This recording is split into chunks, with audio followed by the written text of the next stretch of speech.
I don't know. So we're going to the Wisconsin Dells. We're probably going to hook up with some other adults. Hey, that's the best time to do it, is with water around and drinking. It's 2 books, 1 cup, the podcast you won't believe. Where 2 books enter and 1 book leaves. 1 winner, 1 cup, 1 loser, 1 cup, or something like that. Something like that. Something like that. Something like that.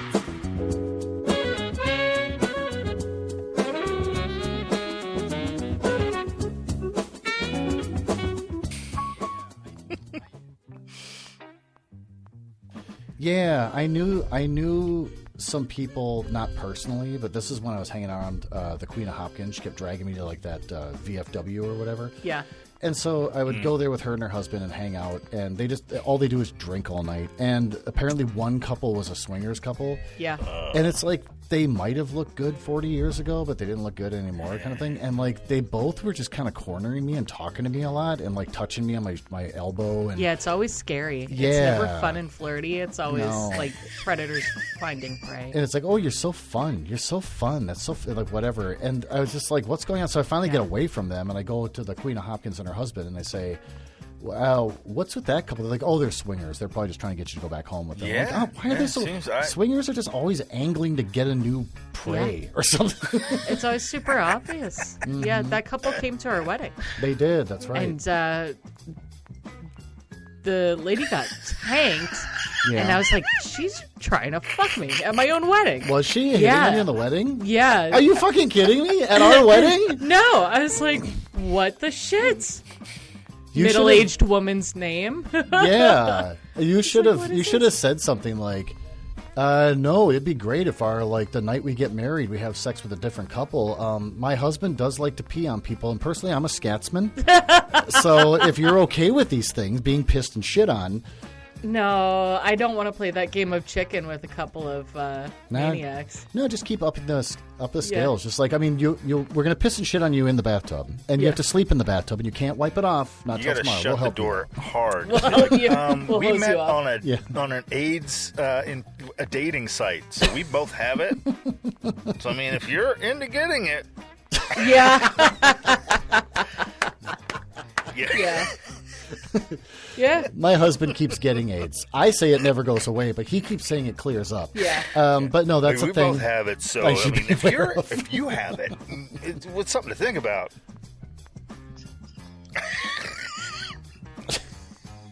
Yeah. Cha-ching! Hey, finally having AIDS. Great. Finally. Hell yeah.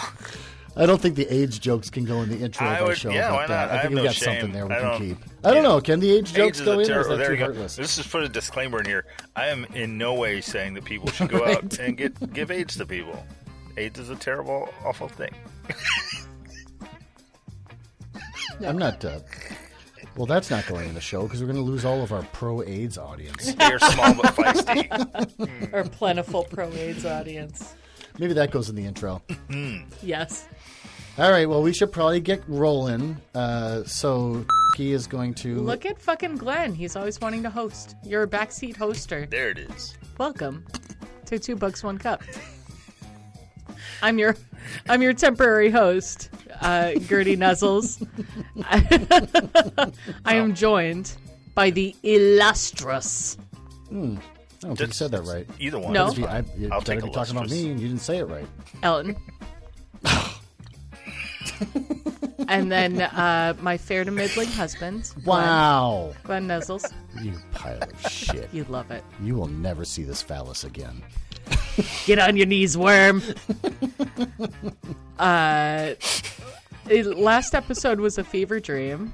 We're here to maybe argue, right, about what's better. You two come to me. Fever dream. You've come to my feet with a topic, and you two will duke it out. But last time, I remember Elton and I going to bat. Yeah. And you stole the cup for yourself. I've never gotten the cup. Everyone's being a dick. So even though I host from atop my throne, I am not in possession of the cup. No, you're not. Isn't that weird? So, Glenifer, what does the cup look like? Glenifer? Well, you A brief history of a rundown for the cup for new listeners. This cup was found by Elton. It's very old. The wooden base has been urinated on by Caesar himself. And I think he carved his name into it, called someone else a slur or something on the base of it. And then over time, I think Gertie bedazzled it. Mm-hmm. Very white trash. That was a nice move. And then Elton got it back, because I never keep winning. And so when Elton got it back, he just dipped it in like the cheapest silver and he probably chromified it. Yeah, it's just nickel. And so now it's completely covered and sealed. And so I thought, what can I add to this? Oh, you forgot about what I did to it last time. Oh, what'd you do to it last time? I forgot. I just basically repeated everything you just said. No. Did I do something to it last time? No, I didn't.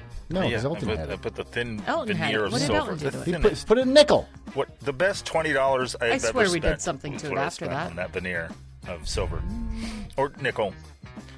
Yeah. And Gertie's allergic to it, so I had to keep her away from her. I am allergic to it. Yeah, she kept trying to go down there. I can't touch it. She's It like, gives me eczema. It's like maybe forever out of tried to reach. lick That it and I had to get it untouchable. away from Like, her. I want it so bad, but it's so near yet so far. So near yet so far. Mm-hmm. Yeah, that's the thing. Exactly. We have a spot in the basement. A previous owner from the 1980s put a Hustler magazine down there, and it's up in the ceiling where it's been kind of sealed off or in whatever. the rafters. Yeah, and it's like up in the rafters. So there's a hole in the ceiling with rafters, and they put this like Hustler. It's from the 80s. It's the best house. So I don't know what. Yeah. The house gets better every Yeah. time you talk about it. Well, we found it. It's a great house. So it's full of there were bees mice and up mice there. and porn So you were like, mice. And porn Vintage magazine. fuck these porn. mice. Get At away least from one. this old porn. We're keeping that. That is the best. That is a feature you want to list. Yeah, if you stop ever chewing sell on the my old house, porn. it's got to go. Yeah. Like, I was thinking Yeah, if we porn ever goes sold with the the house, if the basement doesn't get remodeled or anything and we sell the house, I would take the new owner down like, we should meet at 7:00 this evening. Now that we signed all the papers and closed on the house. He's like, why? I'm like, just meet me at 7:00 tonight and come alone. And then he'll show up and like, what are we doing? Like, come down to the basement. And I turn on one naked light bulb and just reach up into the ceiling. And the porn mag, it's from the 80s, so everyone's vagina looks like the inside of a human ear. And on each page, there's a numbering system, and we cannot decipher what the hell this thing is. Yeah, So, we're gonna have to send you pictures later. yeah, if you're okay with that. But Yeah, there's a rating system, and we cannot decide. Written with a so big pen whoever on the read page. it, but it's Yeah. not There's like a Hustler. star There are involved. numbers and symbols involved. Yeah. Oh, there's some Yeah, weird no, issues, Hustler's I'm not sure. good Yeah, for no, the this archery. is someone's Larry Flint did private Hustler, so rating yeah, system. he did it, right? Larry Flint? So he's a weird dude. Wheelchair bound. He's got I nothing think it was but Larry ideas. Flint. You're right. So, Yeah, he's like, what if we go with a numbering he's like, system? you know Then we how can when crack the people code. are masturbating They get a for free magazines and they Yeah. get bored? Puzzle solving. Put that in. Keep them engaged, people. Not just the nudity, but the Yes. mind as well. It's that. Yeah. Yeah, you got to engage their imagination. When they masturbate. Masturbation imagination station. There it is. So, anyways, Yeah. it's all the same. It's a massaging of the mind. But I hit the cup up there, but she already knew about that hiding place, so she just pulled the cup right down. I almost caught her licking it, and I pulled it away. So I decided, instead of tacking on something to it to decorate it more, I paid a senior named Gretchen to just always be next to it all the time. Oh, Yep, she's a nice lady.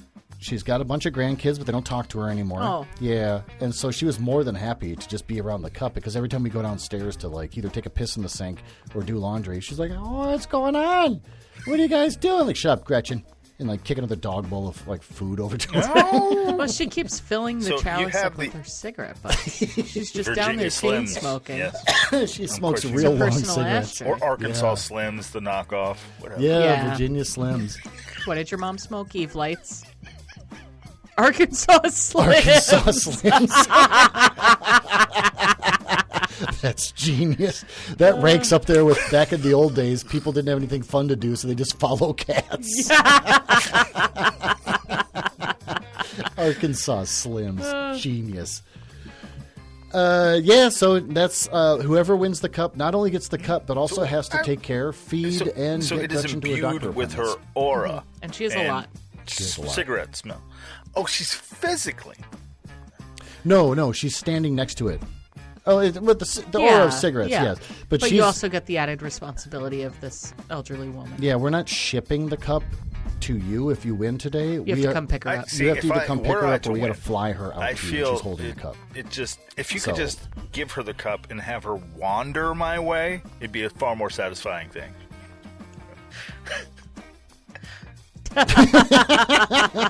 Yeah, we put a little backpack on her and put a note to her sweater. We'll put up a whole website. Get on out of here, Gretchen. We'll do it for fun. It'll be for fun. Yeah, you're gonna walk east. Yeah. We just put like one of those Apple tags on her so we can kind of follow where she's going. But the note that you pinned to her sweater isn't even a phone number. It's just an email address. Yes. I'm trying to find Elton at gmail.com. She screws it up. She's supposed to remember, like, Elton reads a book a month. .gov, I think. Gmail.com or something. And then no one can figure it out because it's Elton reads a book a week. .gov. So that's what the cup looks like now. It's exactly the same as it was when we received it. But now it's just got an old woman attached to it, which makes it a little bit more difficult to send back and forth. Yeah, and she'll never make it on an airplane because she refuses to stop. Well, I mean, that's a good... I mean, TSA any addition is a good addition. Just when it comes to the cup. That's it. Well, that's a good way of thinking about it. Also, she's insanely Christian to the point where she thinks everything is evil. So it's going to be tough when she comes to your place. If she sees like an Xbox or a PS4 or whatever, or PS5, she's going to get angry. So also, she's going to go through the books you read, and she'll have a lot of opinions. So it's not not easy having heavy is the head. Where's the all right, Gertie. So. Where's the cup? Heavy is the head that tries to sleep with Gretchen in the basement on the couch. I have used the Giga calculator to choose a random name for who would start. .net.gov. Giga calculator? Is it Giga calculator. .com? I see. Gigacalculator.com/randomizers.gov. Oh. Look at you. Random name picker php.gov. Oh, yeah, nice. I know. It's very official. Glenn, you're up first. I'm up first? You're up first. Well, I decided, since the show is called 2 Books, 1 Cup, and I don't think I've ever picked a book, I am finally picking a book.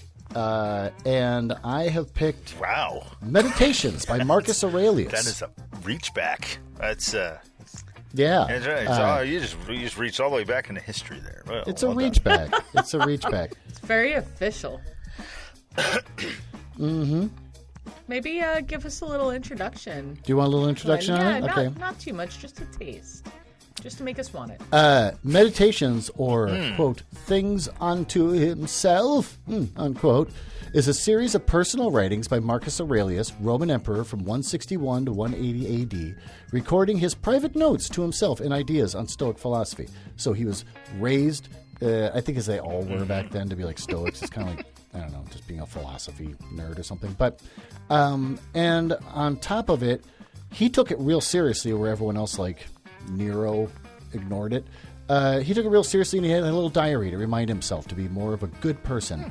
And it was never meant to see the world. It was just for him and himself. So a lot of the entries started with, you're such a whiner lying in bed. You don't want to get out of bed? Do you think the world should not get out of bed? Get out of bed. You run an entire nation. So it's a lot of him bitching at himself, which is kind of interesting to see, like, personal writings by a person that was not meant for anyone else to ever read. A Roman emperor talking to himself. Well, just to be that's my to add in here. That's my Nero was really into violin, so he probably wasn't gonna be, Oh, he famously said as Rome was burned. Oh no, actually, he famously said as he was being killed by the Praetorian Guard. Oh, what an artist the world will lose. Which is what I'm going to say when I die. Yeah. Oh, what a fine masturbator the world will lose. Artiste. Masturbation artiste. On the level with, Carl Jung. I want to say Kierkegaard. Not Kierkegaard. Who's that other? He wrote The Girl That Turned Into Seafoam. Why am I start with a D? No, it didn't start with a D. He wrote the guy who would children's books. masturbate. What? Yeah, I wrote Diary with a masturbation. We talked about this in the last episode. Elton, come on, save us. Oh. Yeah, no, I'm thinking of a different guy, but I like your guy.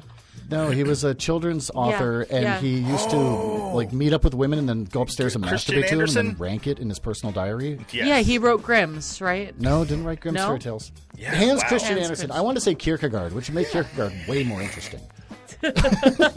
Masturbator and deep thinker. Nietzsche? Deep thinker. No, I was thinking about the philosopher. He would shit in the street and publicly masturbate. Yeah, he was A grade A weirdo. a Roman philosopher. It wasn't Plato? Epictetus. No, it I don't know. wasn't I only know I only know the All Stars. Not Pythagoras. No, I love that Plato's shitting himself. He's like famous. Yeah, Pythagorean.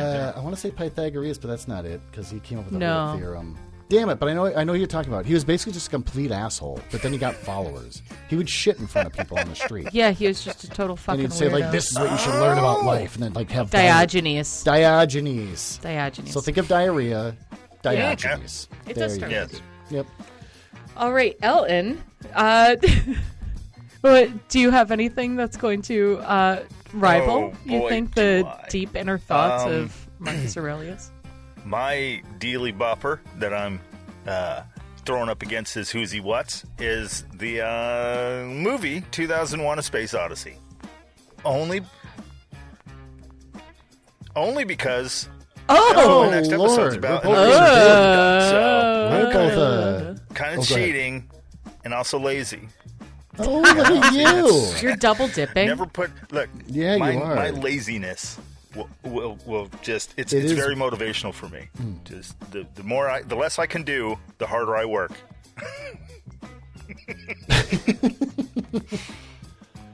The more you impress yourself with how many corners you can cut.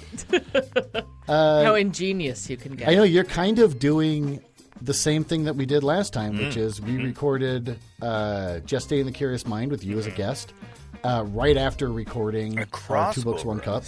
Kind of like across kind two of. universes. Yes, crossing 'cause into my each other. laziness and knows you're no doing it bounds. again. That's So it. all right, fine. That's true. Is it that, or is it that? Man, what was that? time True is a crime? flat True- circle? Oh, here True. we go. No, I watched True Detective. Here we go. back You watch when, a lot of Rick and Morty? McConaughey said that. God, I don't know what No, I think I about know. Matthew McConaughey. He's I either know. good or terrible, and I don't know which one it is at any given moment. Like sometimes I'll just be watching him and be like, "This is awful," but then the dialogue is delivered really good. No, he's a bad person. I know. Do you mean actor or person? What are we talking He's about? one of those Person, like actors the person. that Oh, him doesn't as a person. act Yeah, he's a necessarily. shitty He just person. shows up as Matthew As far as McConaughey and says words, and they're like, "This is a drama, Matt. A Yeah. drama." And he's Yeah. like, "All right, so I got to talk all low. Got it." And Yeah. they're like, and then Yeah. that's it. Yeah, he's like, "I got to stare at the camera." I gotta talk all low. Yeah. Mm-hmm. No, his jaw definitely got him through the 90s. Yeah, he's not a good person. I did really like a lot the first season of True Detective. I watched it as it was, as they were coming out, and I was super into it. I love they tied it to this archaic, not archaic, but like this lesser known book that I didn't know about. I learned about it from watching the show, The King in Yellow, and it was all great and really good. The ending was not good. Because they build it up of like this network of like potentially pedophiles, and there's a bunch of Christian organizations that are involved and all this stuff. And I'm like, oh, so season 2 is going to be like tracking this down. There's this cult aspect, the whole King in Yellow belief system. Then season 2 just went on to go. Yeah, so they the ending was, Mongolians. yeah, That's not uncommon, though. That's it. yeah, they get lazy. Detective. Hey, I Yeah. took They get all a Elton. shame. I take about my it. The last one broke laziness our hearts, inspiration from Stephen King. And The his last one is endings. terrible. Yeah, season 4. Yeah. We- There you go. Yeah. I don't think that's laziness on his part. I think it's just incapability. He's just not. Well, back then he was drug addled, so who knows? I mean, His, I haven't. his endings weren't any better. As he got older? Yeah, Oh, yeah, really? yeah. He's just what not capable. encapsulates Stephen Sober King's using it doesn't make a entire, difference. I don't know, He's too bad. career or how he goes about writing books is in the interview he does with Conan O'Brien about the one story he's never been able to finish. And I think it absolutely spells out his entire career. He tells the whole story. Conan O'Brien asks him, "Is there any story that you've never you started writing it and you were just like, it's not, I can't do anything with this?"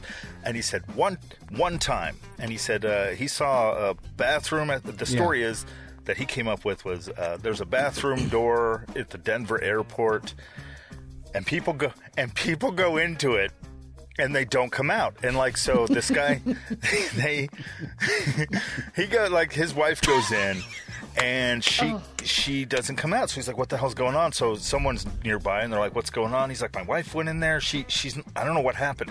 And we're going to miss our flight. So the lady's like, I'll go in after her. And she goes in, doesn't come out. And eventually this builds up to where the FBI, the military, everyone shows up at this door trying to figure out what's wrong.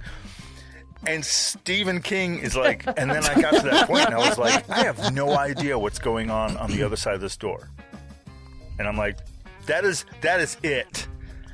That is his entire everything. Is him getting to the end of the book and being like, I don't know how to end this.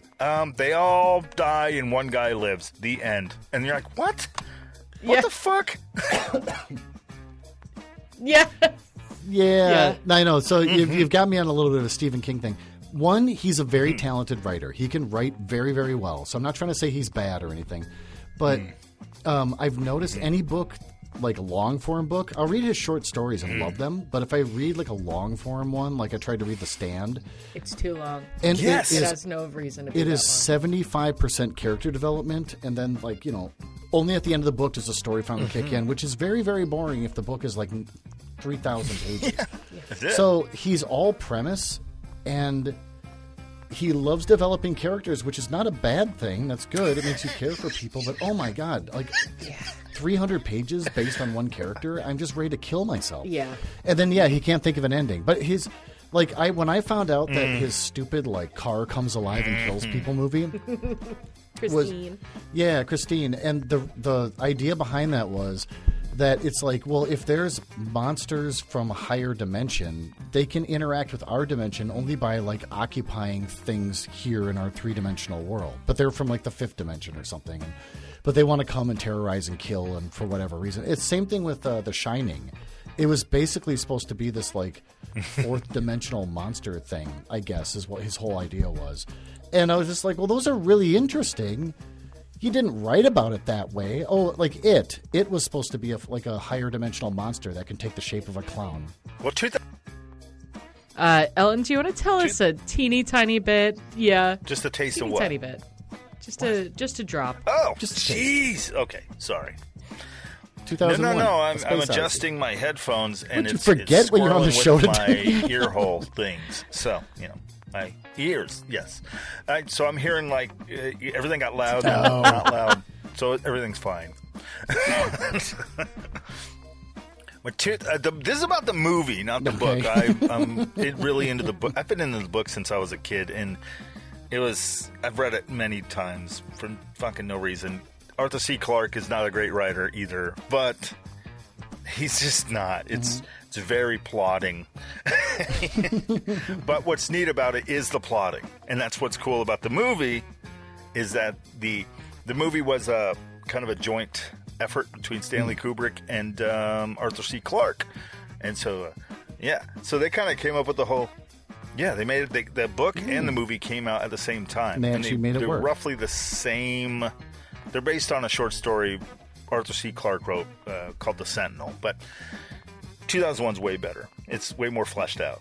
And so, the movie aspect, though, Stanley Kubrick wanted to make the best sci-fi movie ever, so he figured Arthur C. Clarke, the bestest sci-fi person ever.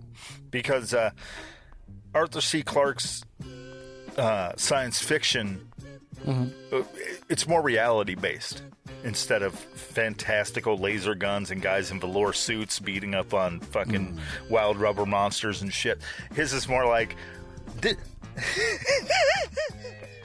His is more like, this is where our science is progressing toward. So I was kind of hoping it was. What is the next logical step in where we'll be taking this? Like video phones. We're already doing phones now and working on video. It's only a matter of time before we combine them. That's what I'll write about. So his is always like, sure. But can I just step in for a second? People care about textiles, and so it would make sense that over time, velour suits is the logical next step. Yes. Eventually, in we will all be in go silk on. and velour, Whatever. obviously. I mean, Hugh Hefner Thank knew. you. That's what I expect. I'm trying to make it happen, but people laugh at me at the used bookstore that I go to. Half-price books. You and Ray Bradbury hanging out in your matching velour sweatsuits. Oh, as a side thing, at this one strip mall that's got half-price books and also the liquor store, we keep seeing a guy that looks just like Ray Bradbury, and when I've been in the liquor store, he goes in there and asks a lot of questions about different kind of like booze. And then the people at the counter have to answer all of them. But then all of a sudden, his like granddaughter or daughter comes in. He's like, "Come on, we gotta go." And he's like, "Oh!" He gets so mad he doesn't get to buy any liquor. But he looks just like Ray Bradbury. Did he go in looking for cigars?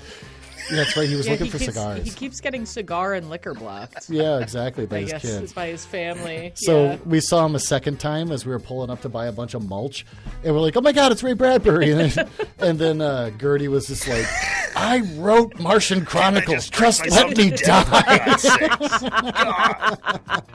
Son of a bitch. Yeah. I just want to smoke cigars and drink and die.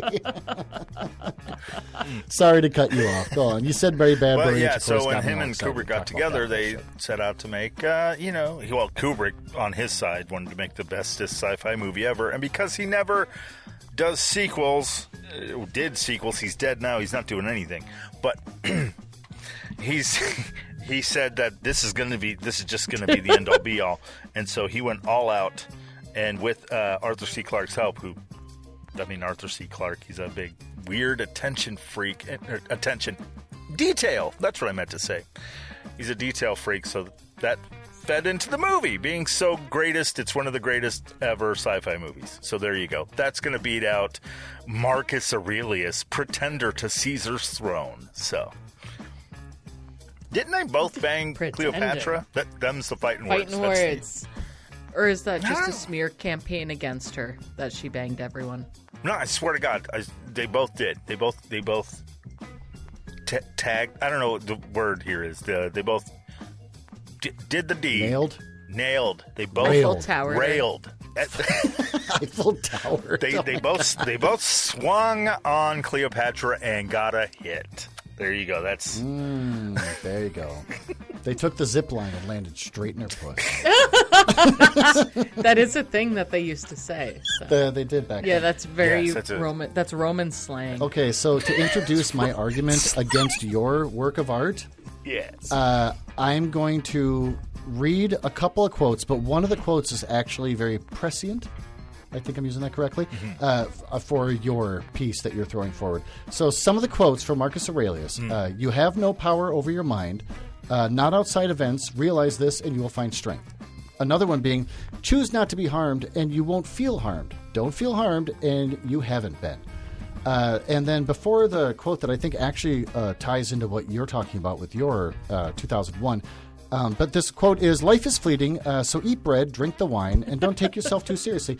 Try to find the world around you from a perspective of others. That will make big issues seem less serious. Look upon your mother with your father's eyes.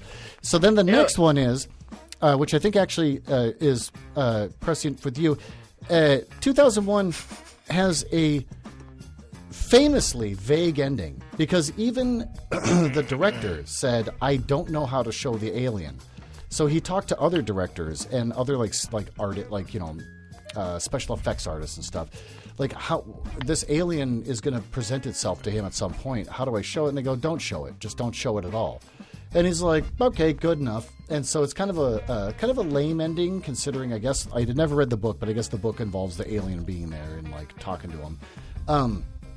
And Marcus Aurelius has something that I think ties into that, which is, quote, when faced with being unable to complete something, embrace the art of being vague, and they will think you're an artist. Oh. Yeah, so I think it ties in real closely with your work. You know, all I'm learning from this is that Marcus Aurelius would have killed on Instagram. Yes! Yeah, all these little captions, and then it's him just like looking off across the sea. Like a Jack Handy short on Saturday Night Live. Absolutely. Yep. Yeah. Elton, how do you think 2001 A Space Odyssey, either the main character or otherwise, would have done on Instagram? Oh, This is a great point. Salient. Wait, Salient, prescient. Yeah. Well- in this current political climate. Oh, God. Okay, Elton, I'm sorry. Go ahead. There's a 1 second delay, so we keep cutting you off, but I think this is a good time for you to jump in and take over. Oh, actually, we're both low on drinks.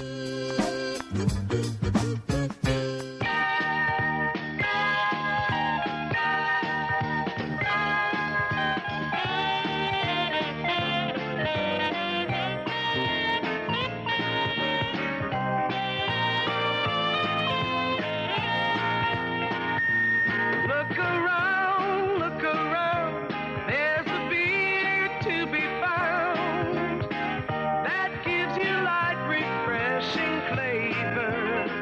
That beer is Busch.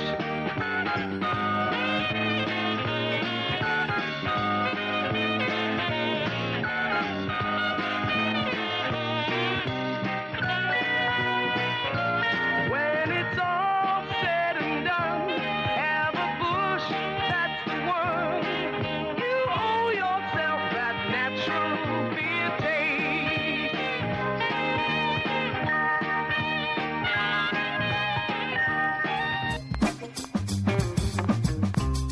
We're talking about Jordan Peterson.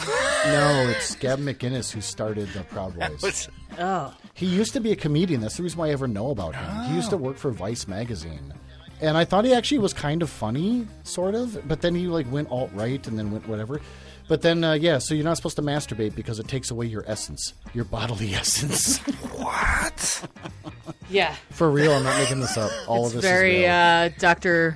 Dr. Field, Dr. Lovejoy, Dr. Lovegood, Dr. Love, Well, now you've fucked it up, and I can't think. It's Dr. not feel Feel good. Love, Dr. Dr. Strange Love. Dr. Strangelove. Yes. Thank you. The movie? Yeah, that's the. Yeah. Yeah. Yeah, that's where the military. I deny leader- them my essence. Yeah, the Oh, military, right. the American military. leader. Yes, with this vodka. Yeah, they're putting vodka. No, Jesus, they're poisoning the water and stealing Oh. our essence. Mm-hmm. Yeah, and women, they Yeah, want to they have want- me. Whatever Yeah. the guy's name, the British commander he's talking to, the women, they find me attractive and they would like to lay with me, but I will not give them my essence. Yeah, I deny them my essence. We are back, and we were just about to hear what Elton had to say about his movie's Instagram presence. If your movie were to be a movie made right now, or your character were to be a normal person right now, what kind of presence would he have on Instagram? How popular do you think he'd be? See, I don't know his last name, but Dave from 2001, he'd be all over Instagram. He's an astronaut going to, Jupiter, but Yeah, very Katy Perry. Not a real astronaut. No, he's- the actor. Do you think that 1960s actor would be doing well on Instagram today? He'd probably say a lot of homophobic stuff. I don't know. Oh, wait. He's from the 60s. You're talking about the actor or the character? If you took the actor from the 60s and Actor put him from into the today, he's 60s. like, I don't know shit about he's Dave, like, the yeah. actor guy. Yeah, no, not the actor, the character. guys, you got to come see this movie, and The don't worry, work there's of no art. homosexuals in it. You're talking about the art. No, Dave, the character, would be he'd be all over doing astronaut shit. And there's the AI Hal computer. That'd be all over. He plays That's chess true. with it. Man, that's Instagram treasure. I don't know, treasure, gold, nuggets. Yeah. Gold. Being like, Instagram nuggets. talk to Hal. All about how he doesn't. This is a spoiler. This is all the stuff that I think was neat with this fucking movie. I'm trying not to pimp it too hard, but the fact that they don't tell you, like you were saying, they kind of leave it vague at the end. The fact that they leave out certain things for you to kind of find out on your own, and I don't know if that was supposed to be with repeat viewing, because that's nonsense. Because this movie is also incredibly boring at times, but Yeah. And it's like 3.5 hours long. yeah. Yeah, But to think, right. the reason why Hal, spoiler for anyone who missed out on the fucking movie that's almost 100 years old now, 80 years old. Jesus, it's fucking been forever. If you haven't seen it by now, I mean, come on. But the spoiler thing is that Hal, the reason why he ends up trying to kill Dave and his buddy, oh my God, Poole. I can't remember what his first name is.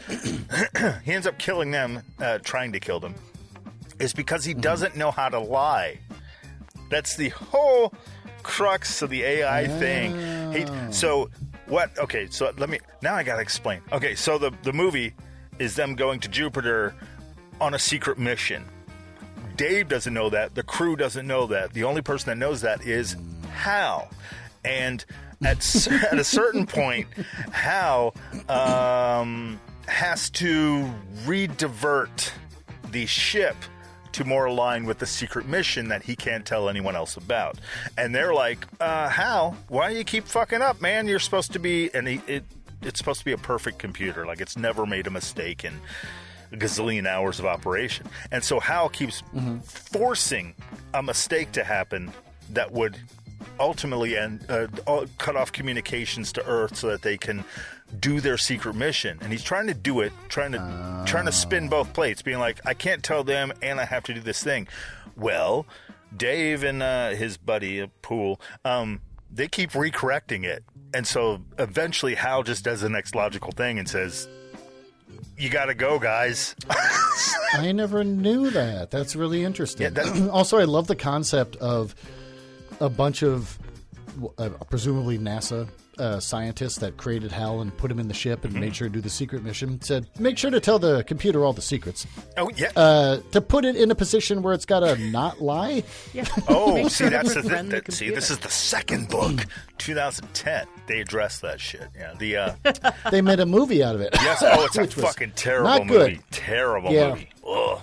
But the book itself, it talks about the guy who made Hal and how he is he's lumped in as part of the crew who goes out to check out the ship, because in the movie, that's that part you're talking about, like it gets very vague at the end. It's because when Dave finally takes apart Hal's brain, that's the whole famous part where he's floating in there and pulling out all the cartridges, and Hal's like afraid and he's slowly deteriorating. Right. Then he comes across that video that plays, and it says, hey, just so you know, your computer was helping carry out a secret mission, which I guess is happening now. So just go, you're out there to check out this large, oh my God, what the fuck? Monolith that's floating, that we saw was floating around outside Jupiter. So, hey, just go out there and check that out. And he's like, motherfucker. Like... A guy's dead? Hal killed all the crew by letting all the oxygen go out of the ship. I mean, he was only doing what needed to be done to get the mission done. So he kills everyone, and Dave's like, fine, I'll complete the mission, and that's when he gets sucked into that monolith thing. And so in the second movie, the ship's still floating outside Jupiter. Like that ship is still spinning around out there, just... no one to man it. And Hal's all taken apart because that's what Dave did. See, that's the Arthur C. Clarke thing I like so set much. up for Event Horizon. Yeah. Oh, wow. But yeah, Look at Gertie. that's why I like Arthur C. Clarke shit, is that he, like, in those books, that evidence is still there. Like, most people would just be like, well, the fucking ship got destroyed or something. But he's like, no, it would still be orbiting. And so they sent another team out there to go investigate it. And that part of that team is the guy who created Hal, because he wants to see what went wrong. And when he finds out, he's like, Hal doesn't know how to lie. So you guys forced him into a situation he logically made his way out of. And now you're fucking pissing and moaning about it. Yes, anyway. That's pretty prescient. Yes. Because Salient. I was almost going to say that Hal then should really be the true Instagram star. Yes. But maybe not, because, you have to know how to bend the truth. No. Say you're in Greece when you're really at a, People would, I think people would love it, because he would start out everything with, I can't lie to you. And then he would say something like... Oh, yeah, maybe people would love him for his honesty. Exactly. That is pretty interesting.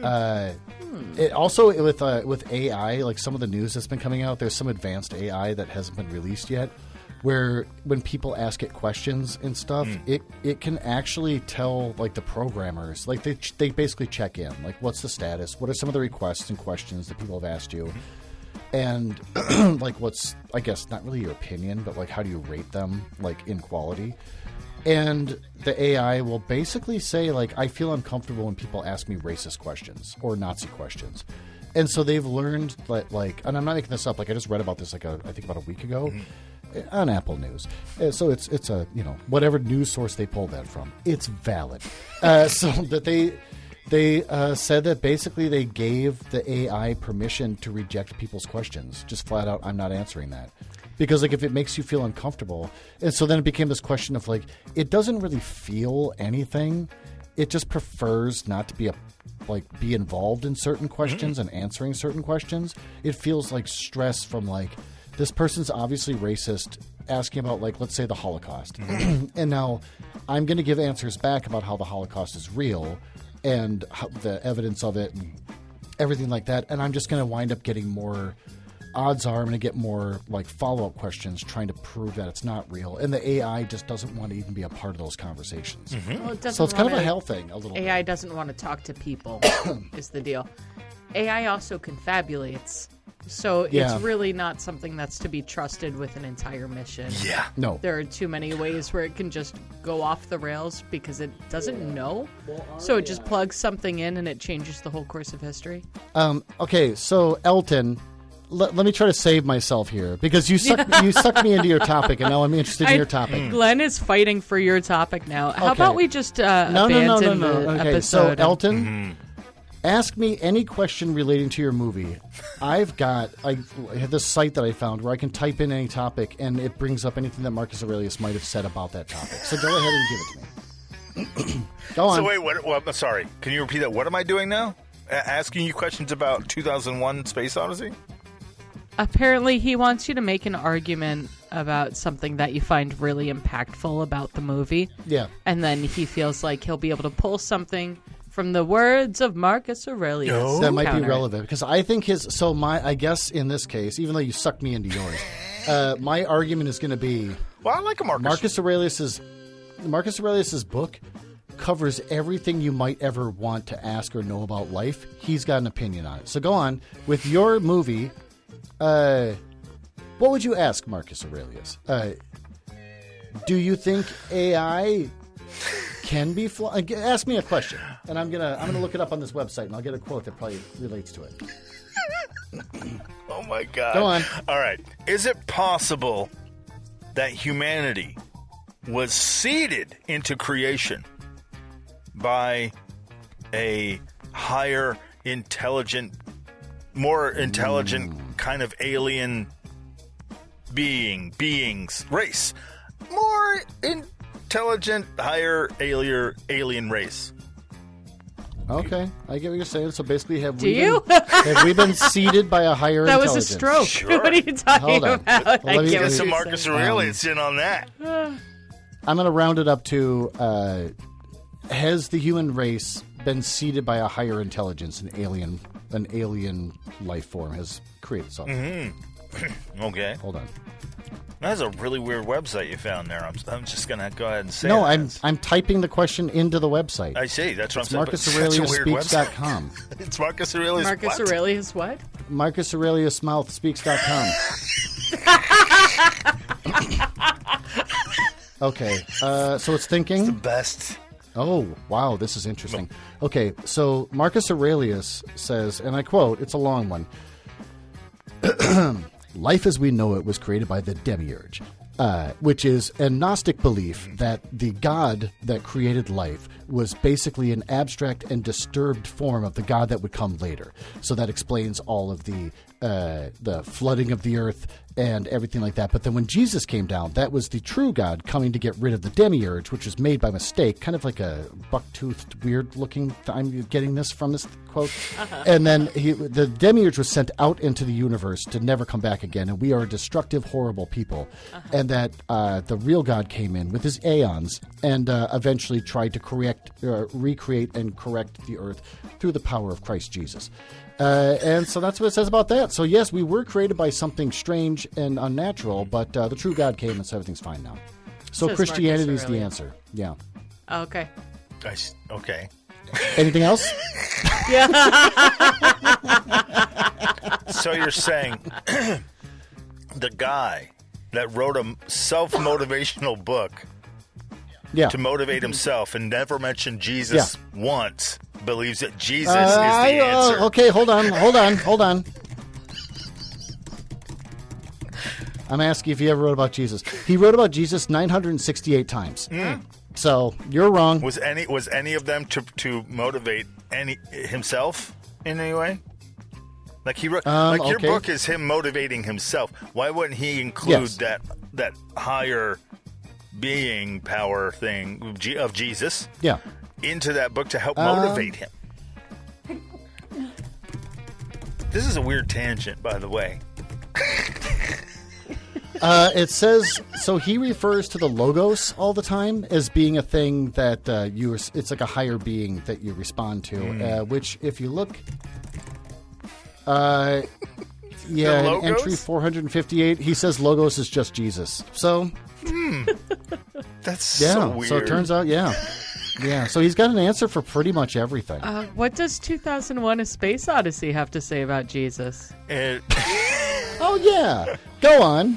What does it say about Jesus, the person? Or a higher intelligence afterlife? Yeah. Well, Christ. At the end of the movie, Dave, who gets... fuck it, I'm going to say it. Dave gets sucked off into the monolith. And then he goes on the acid trip that everyone likes at the end. There's even a claim that Pink Floyd was going to be tapped to make the soundtrack. There's no evidence of that, but you see that acid trip thing happen at the end, and I get it. But so Dave... John Lennon actually said, sorry I'm interrupting, I know a little bit about this movie. Apparently John Lennon said they should make a cathedral that just plays this movie 24 hours a day for free that everyone can come to. I'd go for a little while. It would be like Bubba Gump's Shrimp Shack. Kind of. But at the Mall for of America. Space Odyssey. Yeah, exactly. But with like laser We shows. have a Bubba Gump's at the Mall of America that... it just plays Forrest Gump on repeat. Yep. And you can go there and eat shrimp. And Gertie and I have been there, and it is embarrassing and gross and hilarious. I think the final end game of the Sphere in Las Vegas is playing 2001: A Space Odyssey in a loop for decades. Yes, just all over around you, and that's the cathedral that John Lennon was talking about. I think that is the ultimate end game. Just so you know. I love that people are walking by the giant globe thing, the big orb or whatever that's always got happy faces on it. It looks like Hal's eye, and then when you walk in, it's just 2001: Space Odyssey all around you all the time. That's it. Oh, I was thinking it'd be funny if they were playing the movie on the outside, and so people are driving by and they're like, "Oh, I hate this part. It's really slow and boring." And they kept driving. So Dave gets sucked. He gets sucked off into the monolith, not dirty. Yeah. But and then he actually meets with that higher. Well, he doesn't meet technically with the aliens themselves, but he meets with a kind of an automated stand-in.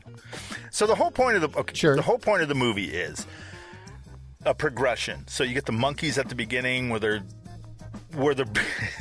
I'm doing it, where they're beating each other off with bones, to death, and they're fighting each other. Beating each other. Did you have to say off? Yeah. Yes. He's running with something right now. Yeah. Just let him have Did this. you have to say sucked beating each off? other. Did you have to say bead off? Just let him have it. They're beating off He's each probably other got stuff with going on in bones. his life. Yeah, go on. and they're using them as tools. So this activates basically like a hidden trigger that's basically like measuring the progression of animals and life on Earth. So eventually monkeys hit that point, and then the monolith appears and gives them all the information they need. Like it gives them intelligence, higher thought, organizational skills, and the ability to recognize, hey, I can do more than with this bone than just beat off my enemies. So then Sounds like Jesus to me personally. I don't know. But okay. I can't really think of a better use of a bone. But then eventually they find another monolith on the moon. That's the next step that in that progression. And then the one floating around outside of Jupiter it's sort of like, if you've made it this far, maybe you'll go a little further, or surely you go. So they end up there, and then it's revealed that whenever Dave gets sucked off into the monolith, that he he meets with this automated kind of thing that the aliens have left behind. Yeah, more or less. Yeah, that this higher intelligence is like, hey, your species has made it this far. Maybe you're ready to ascend to a higher level of intelligence. And that is what the baby thing is at the end of 2001 Space Odyssey. Is Dave becoming Jesus. A cosmic baby. Yes. A mixed... Dave is the Jesus? There you go. He becomes a mixed-race baby, more or less. It's like the demiurge a little bit. More or less. You guys are fucked up. We've created something to come back and make it better. We're sending off your fucked up God into the God. Whatever. It just sounds like we're in agreement. Gertie, you never asked me what Marcus Aurelius would do on Instagram. Yep. I thought it was glaringly obvious. Yeah, but quotes. What do you have pictures. to say about it? Well, first of all, yes, he would find out about, can someone make an illustration or mosaic of sorts to go with my quote? And they're like, oh, yep, we can do that for you. And then they pull up AI, and he's like, you can do anything. So it'll be a picture of, a pony with giant nipples. And at the bottom, it'll say, put down your scrolls. Have you ever been to a parade? You don't see a single scroll in sight. Live your life, is what he would say. Yeah. That doesn't surprise me. That's what I was imagining. It'd be a picture of gladiators fighting and say, not a single scroll in this picture. Only Gen Xers remember. Or what would their generation be? But Oh, man. We used to hang out at the communal baths until the lights came on. I shared my ass sponge with the guy next to me, and we talked about life and stuff. And it was fine. Not a single scroll in sight, dude. Yeah, no one had autism. You kids don't even know what it's like. You're growing up in this world with plumbing. Back in my day. Exactly. I didn't even have an aqueduct when I was growing up. We had to walk to find water. You kids don't know struggle. Yeah, water brought to you with only one dead rat in it. Only one. Elton, what would 2001 A Space Odyssey's boomer rant be? Oof. It was kind of for boomers. That movie came out in the youth of the boomers. So, what would the boomer rant be for the younger the younglings? Is that what you're saying? What would they bitch about to the young people? Sure. Okay. That they don't try hard enough. See, our vision was to send people to the moon and Jupiter. What the hell are you guys? You guys are doing nothing but fucking around with your phones and just not doing anything, going nowhere. We were aiming for the stars. Sure, we started investing more in ourselves and in poisoning our food and water and air, but we had an idea, and it was to go to Jupiter and find a big floating slab of rock to disappear into. You guys aren't even... Yeah, they had morals. Yeah, they were getting out there. They're like explorers that we're not anymore. We were taking AI to the stars and using it to kill ourselves. So what are you guys doing with it? You're using it to answer dumb questions like, where's, I don't know, fucking whoever's party? And the AI's like, here's a recipe for toast. So, there. Yeah, I'm trying to look at quotes right now that might relate to that. What's Marcus Aurelius's boomer I'm going to be honest, I'm not coming up with much. One of the quotes I'm seeing right now is... Not a lot of toast quotes? From Marcus, yeah. To undress your mother is an honor.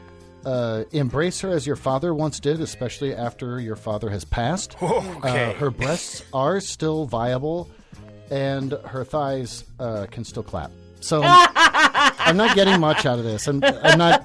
I feel like I'm not winning this one. I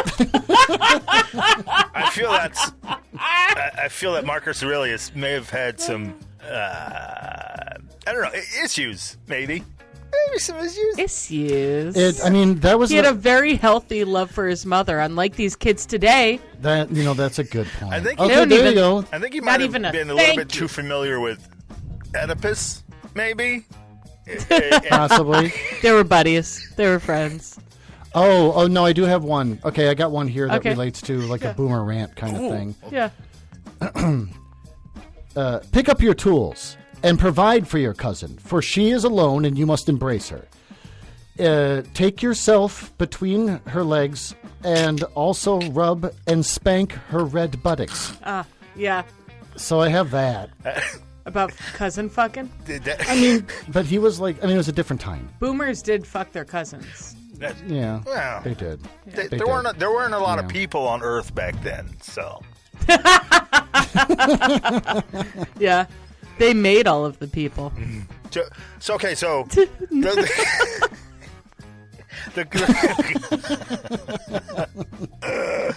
well, they made That would certain make it good. people. It's but okay.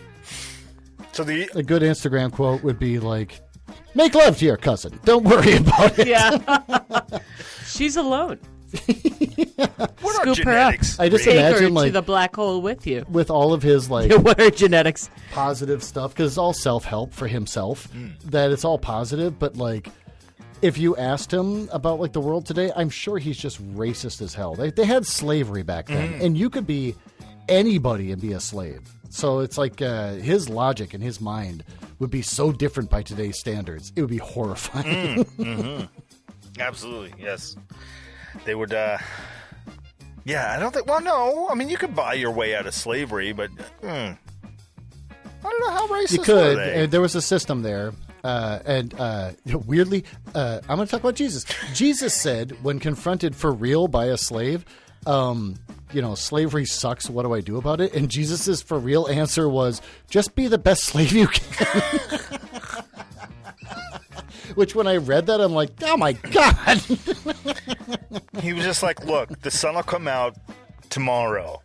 That's your bottom dollar. But tomorrow, there'll be sun. And they're like, what the fuck? Jesus. Truer words have never been spoken. Gertie is digging through the book where I'm clearly making up quotes that mean nothing. But Gertie's really going through the book right now. Are you finding something that you like? What's happening? Yes. This man is completely delusional, and Yeah. I would have loved him. Oh, no, he's nuts. He's fucking bonkers. And he was an emperor, so no one could tell him he's wrong about anything.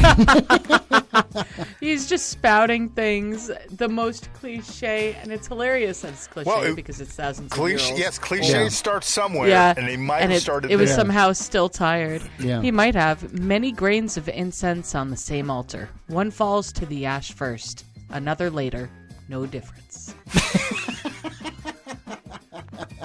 He would have been a great Instagram baddie. They would have loved him out there. Oh, yeah, they would have. He would be like, They would have been a Marcus talk. if at first you don't succeed, whatever. And then that would have just been Yeah. it. And they're like, well, thanks. Yeah, whatever. If at first you don't succeed, reap another ear of corn and then realize it means nothing. Yeah, exactly. It would be like really wordy, but then just end up with like, logos. And that's the end of the sentence. Because he loved logos a lot. He kept leaning on that real hard. Well, problems? Your life's not happy? Think of the logos. That was it. Yeah.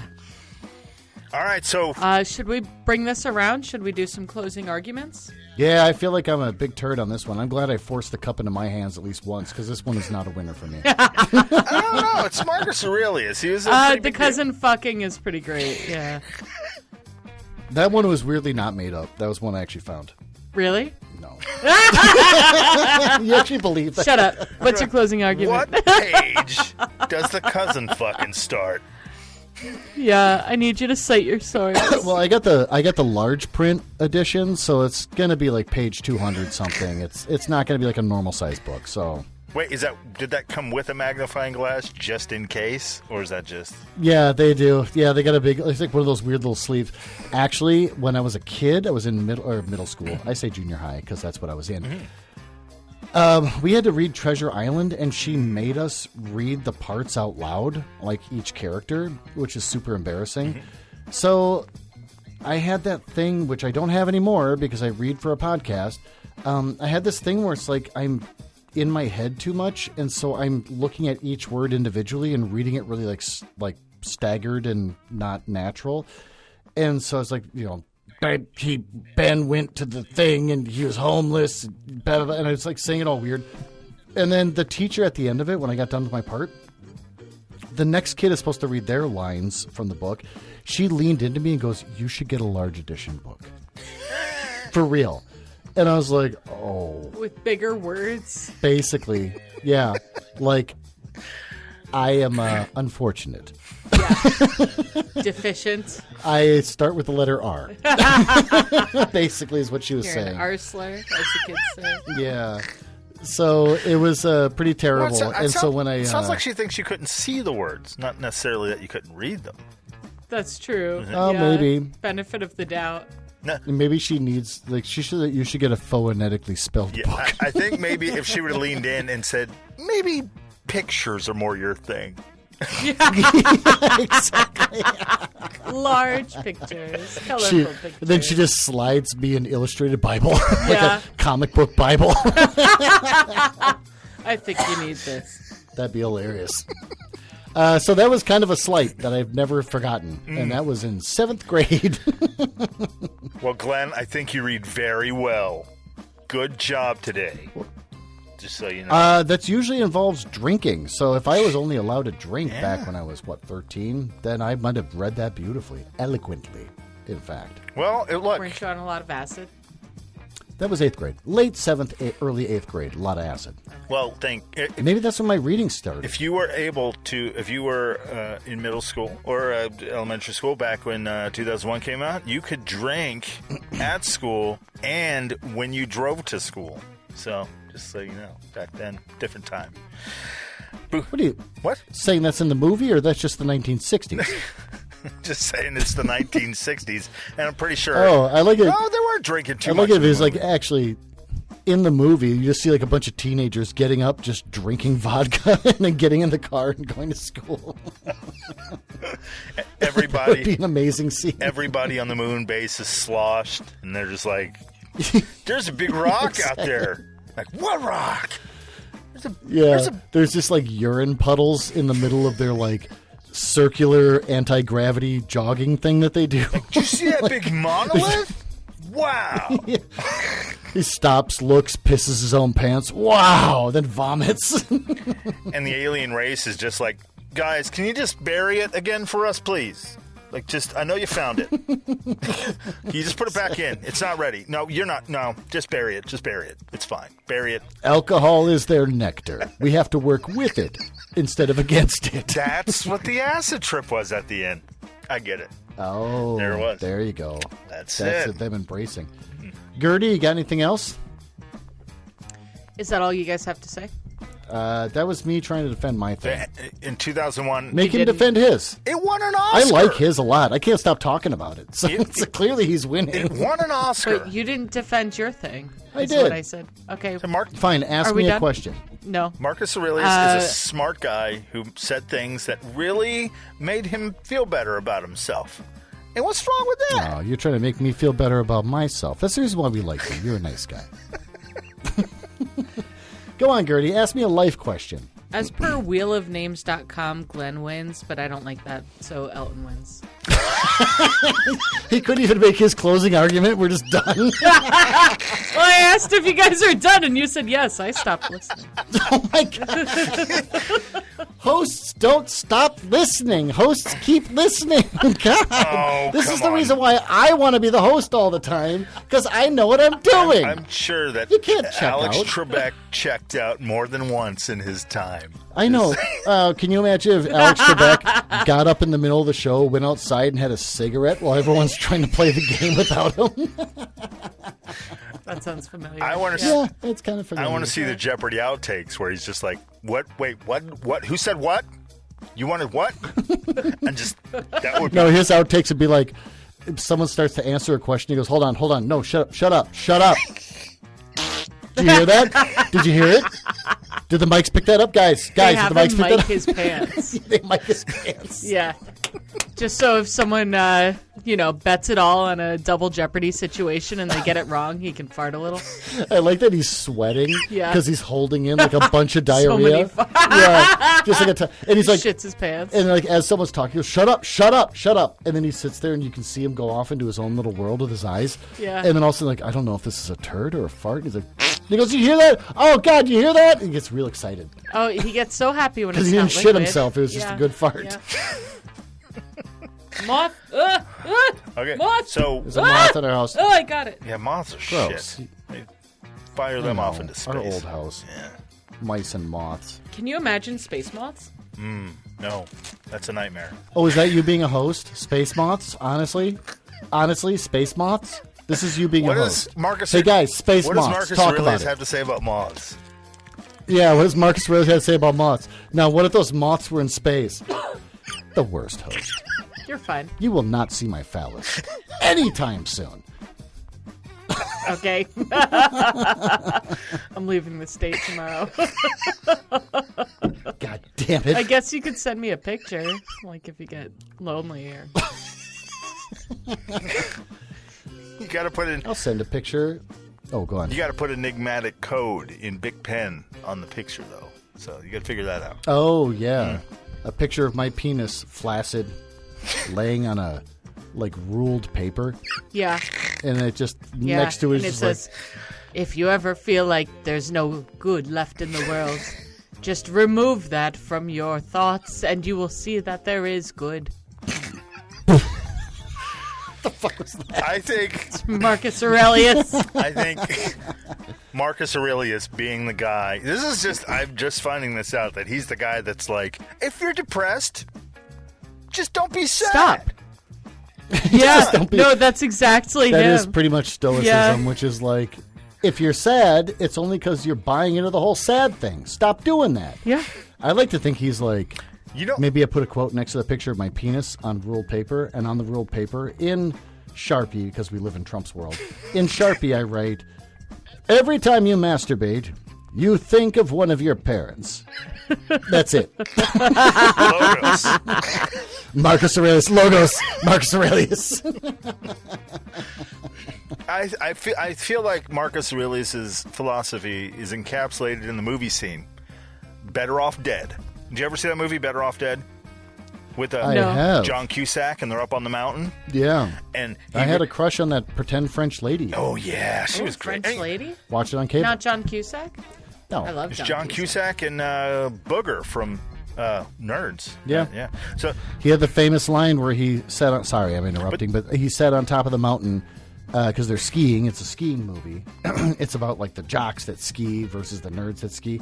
And Booger is on top of the mountain, and he's snorting the snow. And he goes, guys, this is pure snow.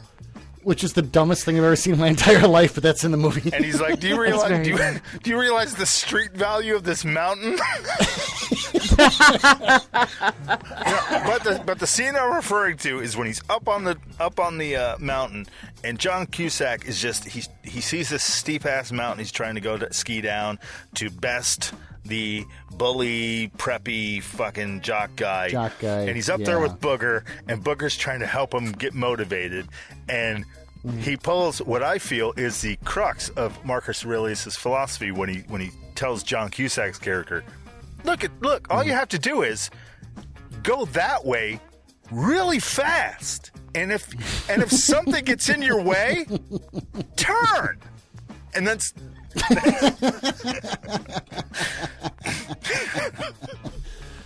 Yeah, that's pretty much Marcus Aurelius. I mean, he's literally writing a self-help diary to himself.